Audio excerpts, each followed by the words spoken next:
국민의힘 대선 후보 1차 경선 결과 윤석열 후보가 1위를 차지했는데 윤석열 후보와 2위를 차지한 홍준표 후보가 박빙의 승부를 펼쳤다. 그래서 구체적인 결과가 매우 궁금하실 겁니다. 국민의힘에서 이번 경선 결과에 대해서 순위나 득표율에 대해서 철저히 극비에 붙이고 있기 때문에 많이 궁금하실 겁니다. 알려드리겠습니다.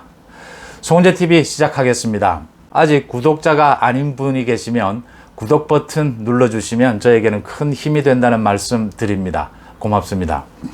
그러니까 1차 경선 결과가 나왔는데 윤석열 후보와 홍준표 후보의 차이가 1.2%포인트였습니다. 1.2%. 이게 일반 국민 80%, 당원 비중 20%, 비중으로 계산을 해서 나온 결과입니다. 1.2%포인트. 정말 박빙이었습니다. 책임 당원들이 참여를 했죠. 이 책임 당원들이 윤석열 후보에게 몰표를 쏟아주다시피 했습니다.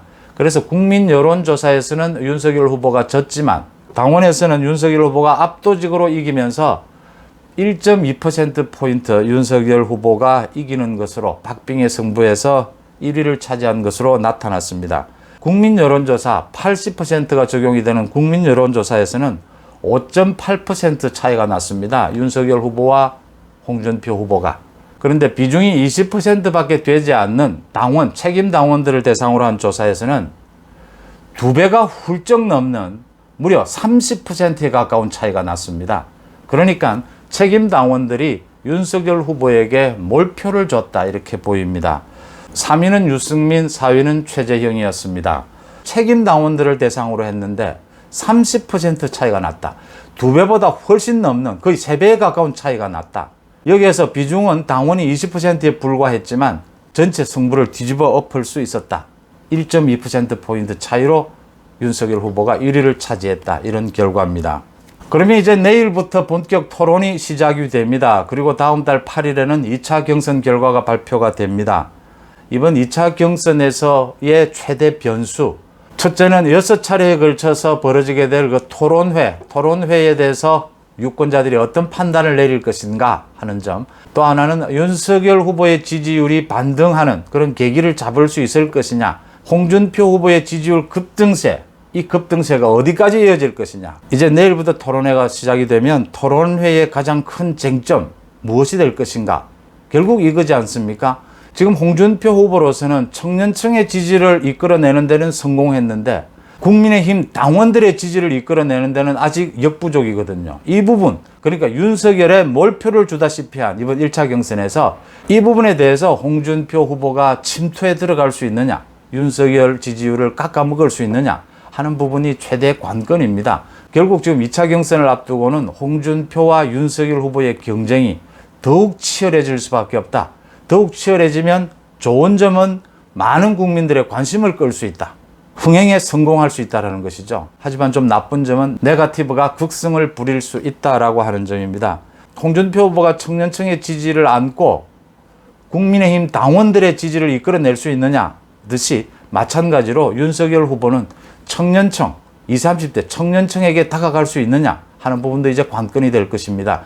20, 30대 청년층의 지지는 굉장히 유동적이다. 다른 나이대에 비해서 지지하는 후보를 자주 바꿀 수 있다라고 하는 점에서 홍준표 후보도 안심할 수 없고 윤석열 후보도 굉장히 도전적으로 나서게 될 것이다. 청년층이 굉장히 중요한 만큼 거기에 대한 접근하는 여러 가지 방법이 나올 것이다. 이렇게 보입니다. 내일 토론회에서는 당연히 지금 가장 쟁점이 되고 있는 박지원 게이트, 여기에 홍준표 캠프가 어떤 형태로든지 개입이 되어 있느냐 하는 이 부분이 가장 뜨거운 쟁점이 될 것으로 보입니다.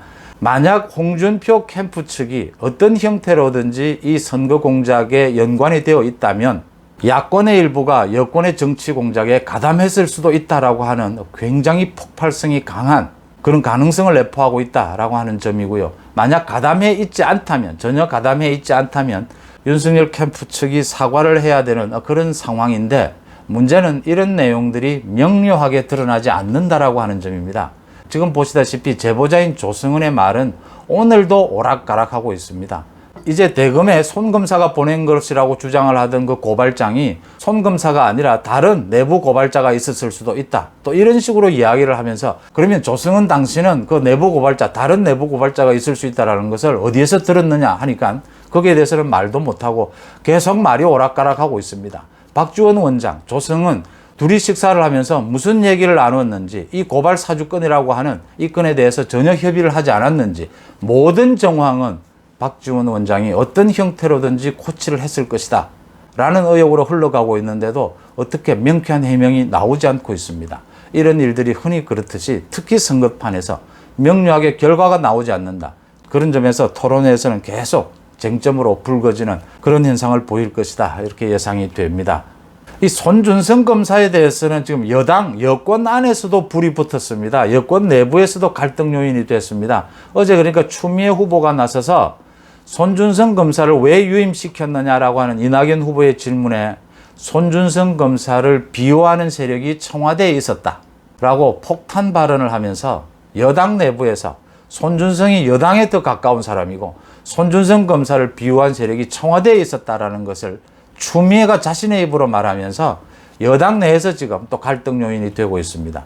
손준성 검사를 누가 비호했느냐를 가지고 여당 내부에서 갈등을 빚고 있고 야당 내부에서는 이제 홍준표 캠프가 이 선거 공작에 어떤 형태로든지 연관이 되어 있느냐라는 부분을 놓고 윤석열과 홍준표 측이 격렬하게 격돌하고 있습니다. 결국은 이 부분이 홍준표 후보에 대한 민주당 지지층의 그 역선택, 이 부분과도 맞물려 있는 부분이어서 역선택 이 부분도 계속 토론회에서 쟁점이 될 수밖에 없는 대목입니다. 고맙습니다.